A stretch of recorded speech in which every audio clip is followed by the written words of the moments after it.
Nếu tôi nói rằng chúng ta mãi không tìm thấy người ngoài hành tinh vì gần như mọi nền văn minh trong vũ trụ đều khó tồn tại quá 10.000 năm thì sao? Đó là nghiên cứu mới của hai nhà vật lý Saurabh Rava và Shaheen Rohani tại Đại học Công nghệ Sharif, Iran, đăng trên tạp chí Monthly Notices of the Royal Astronomical Society. Lập luận của họ như sau: mọi phép suy diễn đều lấy sự sống dựa trên carbon ở trái đất làm chuẩn. Hiện nay, vũ trụ khoảng 13,8 tỷ năm tuổi. Sự sống dựa trên carbon cần các nguyên tố nặng. Đến khoảng 800 triệu năm sau khi vũ trụ hình thành, các nguyên tố này mới dồi dào và các thiên hà mới dần ổn định. Vậy vũ trụ đã có ít nhất 13 tỷ năm thuận lợi cho sự sống xuất hiện. Riêng ngân hà cũng có cửa sổ thời gian ít nhất 10 tỷ năm và chứa khoảng 100 đến 400 tỷ ngôi sao. Cứ lấy mức thấp nhất là 100 tỷ sao, trong đó 10 đến 30% có hành tinh đá nằm trong vùng sống được, thì vẫn có 10 tỷ hành tinh có thể duy trì sự sống. Lại lấy mức thấp nhất, nếu chỉ 1% trong số đó phát sinh sự sống thì cũng là 100 triệu hành tinh. Tiến hóa từ sự sống đến văn minh cực kỳ khó, nên giả sử chỉ 0,01% trong 100 triệu hành tinh có sự sống tạo ra trí tuệ. Trong cửa sổ 10 tỷ năm ấy, ngân hà vẫn sẽ có ít nhất 10.000 nền văn minh ngang bằng hoặc vượt trái đất. Giả sử chỉ 1% trong số 10.000 nền văn minh này cuối cùng đạt cấp 2. Với đường kính ngân hà là 100.000 năm ánh sáng, khoảng cách trung bình giữa họ sẽ là 3.740 năm ánh sáng. Nhưng ngân hà cũng có vùng sống được. Một vành đai cách tâm thiên hà khoảng 25.000 đến 40.000 năm ánh sáng. Nếu giải 10.000 nền văn minh cấp 2 trong vành đai này, khoảng cách trung bình chỉ còn 646 năm ánh sáng. Con số đó vẫn vượt xa tầm tín hiệu vô tuyến hiện nay của trái đất, 130 năm ánh sáng. Nhưng nếu tồn tại lâu dài, chắc chắn sẽ có một số nền văn minh mở rộng ra các hệ sao khác. Lấy tỷ lệ thận trọng là 1%, tức 100 nền văn minh đạt đến giai đoạn liên sao. Chỉ cần mở rộng với tốc độ bằng 1% vận tốc ánh sáng, 100 nền văn minh ấy sẽ phủ khắp vùng sống được của ngân hà trong 1,5 triệu năm. Dù trong 10.000 nền văn minh chỉ có một nền văn minh tiến ra liên sao, họ cũng chỉ cần tối đa 10 triệu năm để phủ kín vùng sống được của ngân hà. Nghe có vẻ rất lâu, nhưng so với lịch sử 13 tỷ năm của ngân hà thì gần như chỉ là một khoảnh khắc, trừ khi mọi nền văn minh ngân hà đều xuất hiện sau chúng ta. Nhưng đó lại là một giả định cực đoan. Nếu thời gian tồn tại của họ phân bố đều trong 10 tỷ năm ổn định vừa qua của ngân hà, hoạt động liên sao quy mô lớn chắc chắn sẽ liên tục phát ra các dấu hiệu công nghệ. Bức xạ từ việc khai thác năng lượng sao, nhiệt thải công nghệ, tín hiệu hồng ngoại, xung liên lạc định hướng và khí quyển bất thường do cải tạo hành tinh. Dù cả 1.000 nền văn minh ấy đã tuyệt chủng, ta lẽ ra vẫn phải quan sát được ít nhất một tín hiệu nhân tạo hay hiện tượng bất thường. Nhưng thực tế, vũ trụ ta quan sát hoàn toàn yên ắng, chẳng có tín hiệu hay dấu hiệu bất thường nào. Nếu bỏ qua giả thuyết mô phỏng vũ trụ và giả thuyết vườn thú rồi chỉ suy ngược bằng toán học, ta sẽ đi đến một kết luận đáng sợ. Rava và Rohani cho rằng tuổi thọ trung bình tối đa của phần lớn các nền văn minh chỉ khoảng 10.000 năm. Nói cách khác, khi bước vào giai đoạn công nghệ, một nền văn minh rất dễ tự hủy diệt. Không phải người ngoài hành tinh không tồn tại hay hiếm hoi đến đáng thương, mà là tất cả đã diệt vong trước khi tìm thấy nhau. Hôm nay, ta sẽ bàn vì sao văn minh công nghệ chỉ có thể tồn tại tối đa 10.000 năm. Văn minh nhân loại còn có thể kéo dài bao lâu? Liệu chúng ta có tìm thấy người ngoài hành tinh trước khi diệt vong không? Rava và Rohani đã suy ra giới hạn 10.000 năm ấy như thế nào. Họ giả định rằng ngân hà có hoặc từng có rất nhiều nền văn minh công nghệ và tất cả đều có khả năng mở rộng liên sao. Vì đến nay ta chưa phát hiện văn minh ngoài trái đất. Giai đoạn mở rộng trung bình của họ phải rút xuống cỡ 10.000 năm thì mới phù hợp với quan sát. Theo mô hình kinh điển của nghịch lý Fermi, lấy ngân hà có 100 tỷ sao và 1 tỷ hành tinh có điều kiện giống trái đất, gọi tổng số nền văn minh công nghệ từng có trong lịch sử ngân hà là N, còn tuổi thọ trung bình là N. Ở bất kỳ thời điểm nào, số nền văn minh công nghệ đang tồn tại bằng N nhân L rồi chia cho tuổi thọ ngân hà.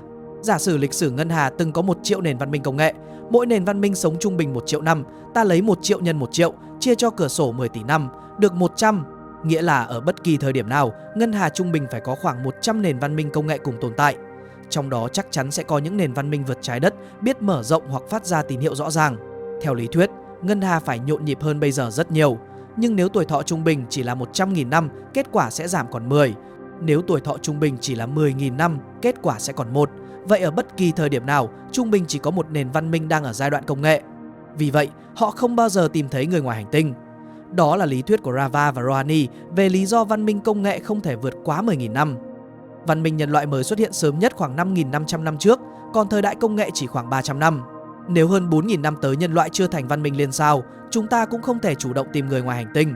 Đây cũng là một cách giải thích nghịch lý Fermi. Không phải vũ trụ không có văn minh ngoài trái đất, mà các nền văn minh có thể lệch nhau rất xa về thời gian. Một nền văn minh ngoài trái đất có thể từng tồn tại cách đây 1 triệu hoặc 10 triệu, thậm chí 1 tỷ năm, nhưng đã biến mất từ lâu khi loài người xuất hiện. Họ chưa đạt tới văn minh liên sao, giai đoạn có thể để lại dấu vết rõ ràng giữa các vì sao. Ngược lại, nếu sau này ngân hà có văn minh mới ra đời, họ cũng có thể không bao giờ phát hiện ra chúng ta. Nếu văn minh công nghệ tồn tại quá ngắn, dưới 10.000 năm, thì các nền văn minh trong ngân hà giống như pháo hoa giữa vũ trụ tối tăm, mỗi bông cháy quá nhanh để có thể nhìn thấy nhau. Có lẽ đây mới là lý do thật sự khiến ta chưa tìm thấy người ngoài hành tinh và sau này cũng không thể tìm thấy họ. Chính điều đó mới đáng lo. Vậy vì sao văn minh khó vượt giới hạn 10.000 năm? Giả sử một số dạng sống sơ khai trong ngân hà tiến hóa thành loài có trí tuệ sau một thời gian rất dài, theo phép tính trước đó có thể có tới 1.000 nền văn minh như vậy. Vượt qua giai đoạn bùng nổ công nghệ sẽ khá dễ với họ. Lấy nhân loại làm ví dụ, văn minh nông nghiệp kéo dài hàng chục nghìn năm, nhưng công nghiệp hóa chỉ mất 300 năm, công nghệ hạt nhân 100 năm và trí tuệ nhân tạo chỉ vài chục năm. Có thể thấy tốc độ phát triển công nghệ ngày càng nhanh, nhưng rủi ro cũng tăng theo. Một nền văn minh vừa có khả năng thay đổi hành tinh cũng đã có thể tự hủy diệt.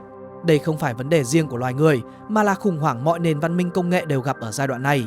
Quy luật chung là công nghệ tiến nhanh hơn trí tuệ nhanh hơn thể chế, còn thể chế nhanh hơn đạo đức. Công nghệ của loài người hầu như không đổi trong hàng triệu năm đồ đá, thay đổi rất ít suốt hàng chục nghìn năm nông nghiệp, rồi đột ngột tăng tốc ở thời đại công nghiệp và phát triển điên cuồng trong thời đại thông tin. Suốt quá trình ấy, chuẩn mực và khuôn khổ đạo đức của con người gần như không đổi. Hệ quả là một nền văn minh đạt được sức mạnh của thần thánh nhanh hơn rất nhiều so với tốc độ học cách sử dụng sức mạnh ấy. Rủi ro đầu tiên là vũ khí hạt nhân, một cửa ải mà nền văn minh nào cũng khó tránh. Với một nền văn minh đã phát triển vật lý học, phát hiện phân hạch hạt nhân không quá khó. Việc nắm được năng lượng khổng lồ ẩn trong hạt nhân là điều tự nhiên. Khi lần đầu có một nguồn sức mạnh hoàn toàn mới, không chỉ cộng dồn năng lượng mà tạo ra phản ứng dây chuyền, một vũ khí hủy diệt sẽ ra đời. Điều đáng sợ là vũ khí hạt nhân không tự nó phá hủy cả hành tinh, nhưng có thể đẩy nền văn minh lùi tới mức khó phục hồi. Chiến tranh hạt nhân toàn cầu phá hủy thành phố, công nghiệp, kinh tế và trật tự xã hội, đồng thời khiến hệ sinh thái không thể phục hồi vì mùa đông hạt nhân. Nền văn minh sẽ từ toàn cầu hóa lùi về thời đại công nghệ thấp, thậm chí rút từ mặt đất xuống lòng đất. Đừng nói tiến ra liên sao, ngay cả duy trì nòi giống cũng khó. Vì vậy, sau khi có sức mạnh hạt nhân hủy diệt, một nền văn minh phải giải bài toán. Họ đã biết kiểm soát xung đột, giữ lý trí và có năng lực quản trị đủ trưởng thành hay chưa? Câu trả lời là chưa, vì giai đoạn công nghệ tăng tốc quá nhanh, còn đạo đức không thể theo kịp.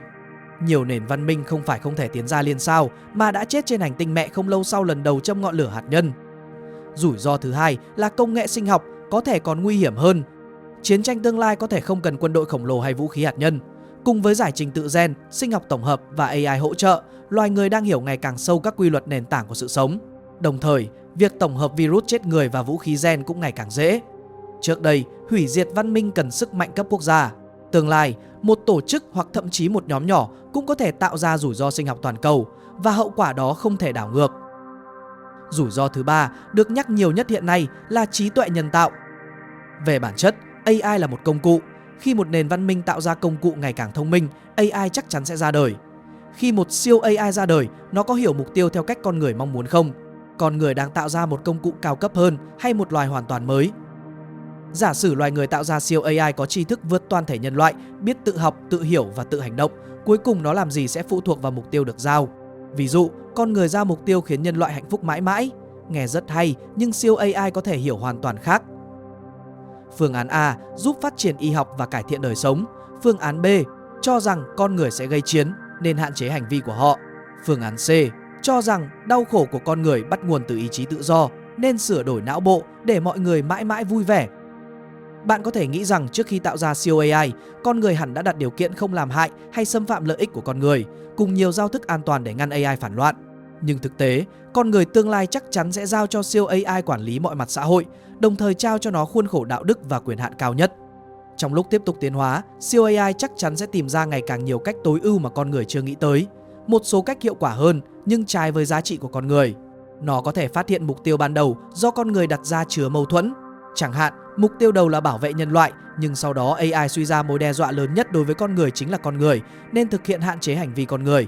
Vấn đề không phải AI có phản lại ý chí con người không, mà là hệ thống thông minh vượt xa ta có diễn giải lại chuẩn mực đạo đức không. Đây là bộ lọc lớn phiên bản AI, cửa ải mọi nền văn minh phải đối mặt trước khi tiến ra liên sao. Nếu xếp mọi khả năng theo 3 tiêu chí, tính hợp lý về khoa học, mức độ phù hợp với các quy luật đã biết của vũ trụ và khả năng giải thích, thì từ việc chưa thấy dấu vết văn minh ngoài trái đất, Kết luận có khả năng nhất không phải sự sống quá hiếm, mà chặng đường từ sự sống đơn giản đến sự sống có trí tuệ quá khắc nghiệt và khó khăn. Nhìn ngược từ sự sống trên trái đất, ta thấy sự sống xuất hiện rất sớm, chỉ 700 đến 800 triệu năm sau khi hệ mặt trời hình thành. Nghĩa là không lâu sau khi trái đất nguội đi và môi trường ổn định, sự sống đã xuất hiện. Không phải môi trường nào như vậy cũng sinh ra sự sống, nhưng theo các nghiên cứu, xét trên toàn vũ trụ, điều kiện để sự sống ra đời không quá khắt khe. Chỉ cần các điều kiện thiên văn vĩ mô cùng một chuỗi yếu tố không quá ngẫu nhiên hội tụ, sự sống có thể ra đời. Chẳng hạn, có một ngôi sao vừa phải, không phát ra những đợt bùng sáng cực mạnh và cháy ổn định hàng tỷ năm.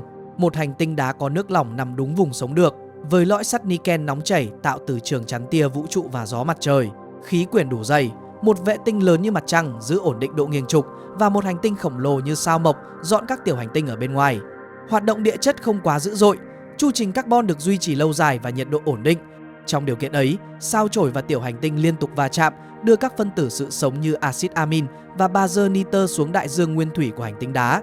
Tại các miệng phun thủy nhiệt dưới đáy biển, chúng phản ứng hóa học với khoáng vật, tạo thành các phân tử nhỏ rồi đại phân tử RNA có thể tự sao chép. Nếu có đủ thời gian, chẳng hạn vài trăm triệu năm, những RNA này sẽ tiến hóa thành vòng khép kín trao đổi chất và sao chép, tức sự sống thật sự, sinh vật đơn bào nguyên thủy. Chuỗi điều kiện ấy có vẻ quá trùng hợp, nhưng quanh hàng trăm tỷ sao trong ngân hà, ước tính vẫn có từ vài triệu tới vài trăm triệu hành tinh đá đáp ứng chúng. Dù chỉ một phần nhỏ sinh ra sự sống, con số vẫn đáng kinh ngạc. Điều đó cho thấy nguồn gốc sự sống có thể không khó như ta tưởng. Khó thật sự là giai đoạn 2. Từ sự sống đơn bào tới sự sống đa bào phức tạp, một quá trình mất 3 tỷ năm trên trái đất. Dù tổng tuổi thọ của trái đất có thể tới 10 tỷ năm, tùy vào mặt trời, cửa sổ ổn định thật sự phù hợp với sự sống chỉ là 5 tỷ năm, sự sống phức tạp đã dùng hết 3/5 thời gian đó. Đó là một đình trệ tiến hóa khổng lồ. Giai đoạn 3, sự xuất hiện của sự sống có trí tuệ còn khó hơn và thuộc loại sự kiện cực kỳ hiếm trong vũ trụ. Từ Pikaia, sinh vật đầu tiên có não, tới loài vượn biết dùng công cụ, trái đất đã mất 4,5 tỷ năm. Văn minh nhân loại thì mới vài nghìn năm. Trí tuệ có thể là một biến cố cực kỳ ngẫu nhiên. Hãy nhớ rằng nếu 65 triệu năm trước không có tiểu hành tinh đường kính 10 km va vào trái đất và thay đổi hệ sinh thái, tới nay thế giới này có thể vẫn thuộc về khủng long, còn ngày động vật có vú thật sự chiếm ưu thế vẫn rất xa. Vì vậy có quan điểm cho rằng khắp ngân hà có thể đầy những thế giới vi khuẩn hoặc thế giới sự sống sơ khai, nhưng rất ít hành tinh thật sự có động vật và sự sống có trí tuệ. Ta thường nói nhân loại có thể không bao giờ rời được hệ mặt trời và tiến ra liên sao cực kỳ khó. Nhưng có lẽ điều khó hơn không phải đi từ trái đất tới các vì sao mà từ sự sống tiến tới trí tuệ. Bởi một nền văn minh trước hết phải vượt qua từng ngưỡng. Không có sự sống đơn giản, sự sống phức tạp, sự sống có trí tuệ, văn minh công nghệ, mỗi ngưỡng đều cực kỳ khó. Còn văn minh liên sao lại là cửa ải tương đối dễ hơn. Theo tôi, nếu một nền văn minh trụ được quá giới hạn 10.000 năm thì tức là họ đã giải quyết các nguy cơ tự hủy liên quan đến AI, môi trường, chiến tranh và đạo đức. Khi ấy, khả năng cao họ sẽ tiến ra liên sao với tốc độ mở rộng vượt xa tưởng tượng.